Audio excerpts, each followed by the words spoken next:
Good evening, and welcome to Several Questions with Nate Chappell. Tonight, we've got some questions for Allie Lindsay. And now, here is your host, Nate Chappell. Hello, I am Nate Chappell, and look, I know there's a weird power dynamic between us because I'm the host and you're the viewer, and it's a one-way conduit of information because I will not look at the comments and I don't believe in constructive criticism.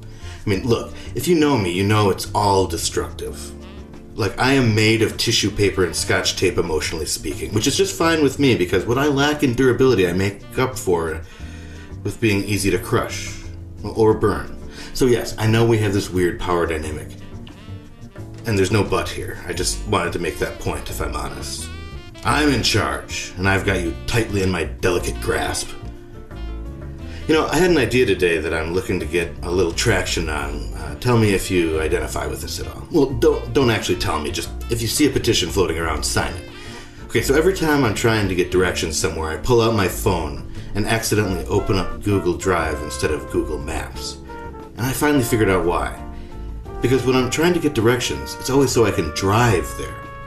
The map is not the focus for me, okay? Just tell me how to drive there. So I'm proposing they rename Google Maps Google Drive. So what are we supposed to call Google Drive? Good question, not my problem.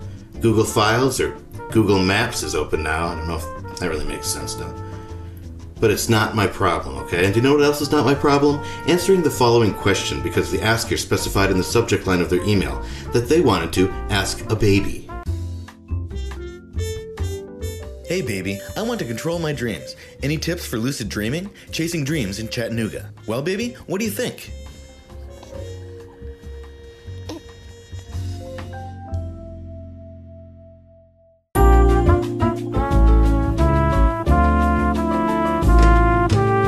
I'm gonna be honest, that was a couple years ago, and I can tell you, she didn't know what she was talking about. Actually, didn't even know how to talk for that matter. But one person that does know how to talk for that matter is our guest tonight, one of my favorite people in history. It's Allie Lindsay. Allie, thank you so much for joining us tonight. Hey Nate, thanks so much for having me. You have a big baby on now. Yeah, I do have a big baby. Yes. All right, so the way Several Questions works is that I've created an extremely secret list of 100 very silly questions, which I have written on a secret whiteboard in my spacious walk-in closet / scream room. Now, I asked Allie to give me some numbers between 1 and 100, and now I'm going to ask her those questions that correspond to those numbers. So I am just carrying out Allie's wishes. I have no real autonomy or responsibility. It's all in the hands of fate, or it's Allie's fault, is another way to look at it. Okay? Does that make sense? Should we get to the questions, Allie? What do you think? Let's do it. All right. So I'm going in no particular order. But I'm going to start out with, if you were a superhero, what would your outfit look like? Oh, man. In the moment. Okay, superhero. Mm-hmm. So there's all sorts of costumes. You know, there's the tight Laker ones. Those are like the normal ones. But I don't know. I definitely would want it to be an enhanced version of my body. Like, oh, I see. You know, whether it takes the fake, like, six-pack thing, mm-hmm.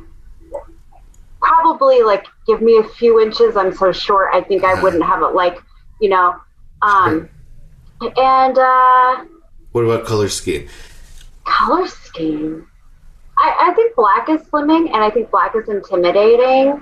I know that maybe that's counterintuitive for a superhero. I mean, so. Is Batman a superhero? Yeah. Anyway, I just think it's kind of badass. I agree. And it matches everything. It matches everything. It'd be great if your superpower was just like being ripped. You know, like that's your whole. So, like, you put your suit on and you just ripped, and that's the whole thing. You just like walk around being ripped. Like one moment I'm eating chips in bed, and the next it's like someone needs me, and I need to look good. I'm just as much as like a crazy bizzo. I just happen to be really fucking strong now. Exactly, and wearing a crazy outfit with visible six packs. Yeah, that's six packs, multiple. You got one on the front and one on the back. Oh yeah, Two my six butt packs. has a 6-pack. Yeah, I want my ass to have a 6-pack. Can I say ass on here? Yeah, you can. I mean, we're gonna probably have to pay a fine, but that's okay. We're loaded. This is heavily sponsored. We got a huge grant to do this. You got ass money? Mm-hmm. Yeah, I've got and asthma actually. It's the allergies. So you kind of alluded to this next question a little bit. Number 44. What's the perfect height to be?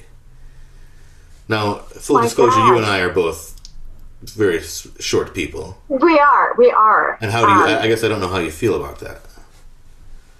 I wish I could reach up high things. I really wish I could reach up high things. But I am also like, if I had to sleep on a love seat, I'm gonna be okay. Yeah. So like sometimes it doesn't suck. You know, I can stand up in a minivan if I have to. I can, I can punch in the crotch easily if I need to. Yeah. For a person, I like 5'5". I think 5'5" would be kind of awesome. I feel like it's right in the middle. Yeah. It's not short. It's not like freak tall. Like I wouldn't have to worry about clothes. Probably. Yeah, that's true. 5'5" is a pretty good height for clothes. Yeah, I guess probably. I mean, you're at the bottom. You like, but like, I guess if I was 5'5", my 30 inseam would actually fit me. I wouldn't have to cuff it. Oh, right. Totally. Won't have to get your pants hemmed. Yeah. Or wear juniors or whatever. I mean, that was a real long thing when boot cuts were popular. It was like boot cut, but then the whole back was just missing for me. Because my heel would just wear it out. Yeah. For me, if you have boot cut and you chop it off, it's no longer a boot cut anymore. Right. So it doesn't work. No. You should cut off the top. Cut it off from the top. Just use twine as a belt. So it's just like you got this like super low rise. Okay. I'm sorry, I'm going to move on to the next question. I think we explored it fully. Yeah. What's the most common, this is number 99 for people following along at home. What is the most common location of your dreams? Like, is there a place where your dreams commonly take place?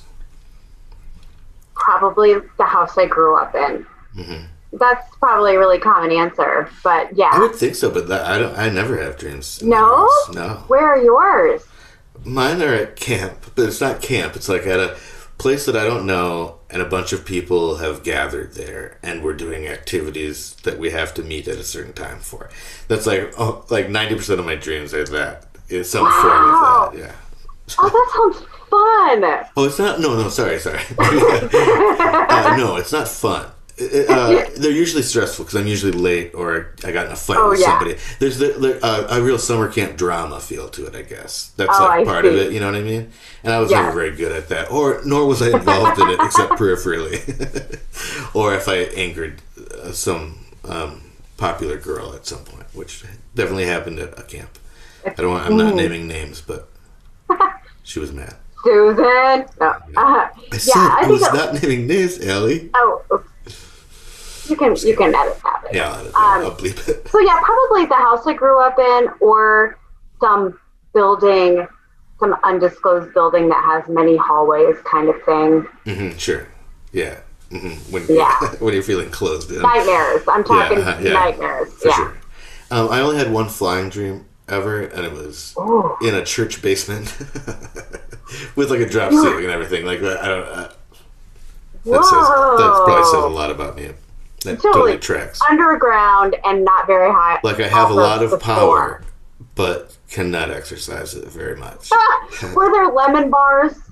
Were there lemon bars? Yeah. I can smell church basement when you say church basement. By the way. Kind of burnt coffee and lemon bars. Yes. Mm-hmm. And a little mildew. Yeah. Yeah. Okay. This is number 1. Do you remember any children's books that you were super into?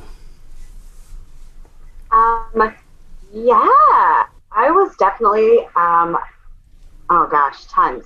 Kids books. I mean, what is kids' age? It could be whatever you want, whatever you remember the best. I loved I read all the Golden books. loved the Golden books. I Sure. also were those hardcover kind of? Yeah, ones? I mean, sure.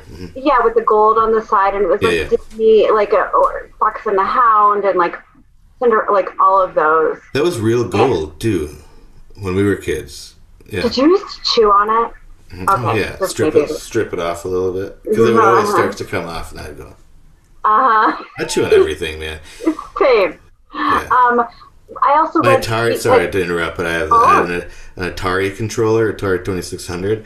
But do you remember the controller? It was like this nice rubbery, plasticky thing, and I chewed it like all the way down. It was like gone, so it was just like the empty stick, and then this chewed up mess, and like never talked to anybody about it. I thought nobody had noticed. I don't know. Anyway, sorry. If your parents caught you doing that, they were probably like, "Oh my gosh, we need to have a talk." Oh shit! I hope they're not watching. We need to have a talk. Okay, moving on. Oh, sorry. You go ahead. No. Okay. There are lots of kids' books that I remember, but no need to follow them now. I totally interrupted you.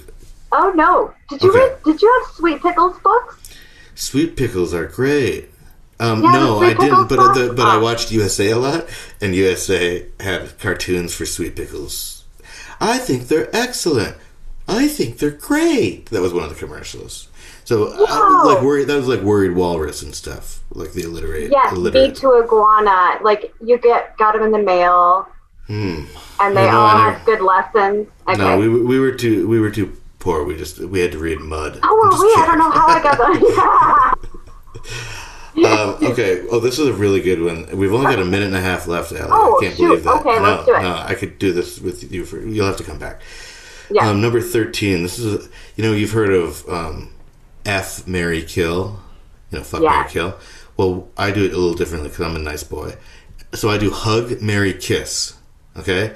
And it's Emma Thompson, Kenneth Branagh, and Kate Winslet. You've only got a minute left. Do you know who Kenneth Branagh is? Do you remember him? Yes, of course. Okay, what you do? Okay, I would... Hug, Marry, Kiss. Oh, gosh. That's hard. Who was the first one? Emma Thompson, Kenneth Branagh, Kate Winslet. Emma Thompson. Okay, I'd probably marry Emma Thompson. I would hug Kenneth Branagh and kiss Kate Winslet. Yeah, I think you nailed it. That's actually my answer too, because Emma Thompson's cool as hell. Super cool. Yeah. She'd be fun to hang out with for eternity if you were. Yeah, exactly. Quickly tell me why you chose those two.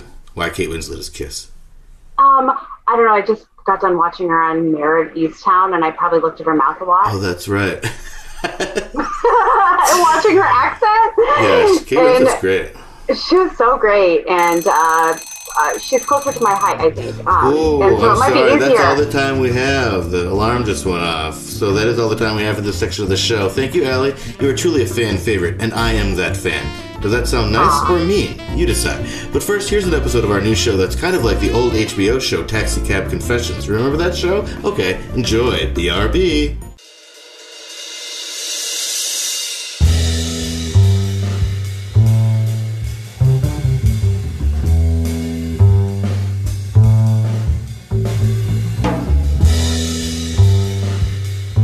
You believe in ghosts?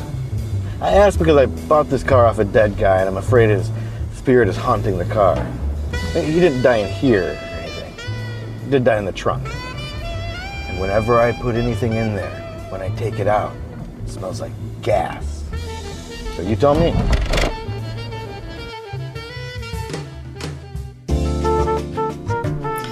Remember that thing about Allie from before the break? Did what I said sound nice or mean? The answer is nice.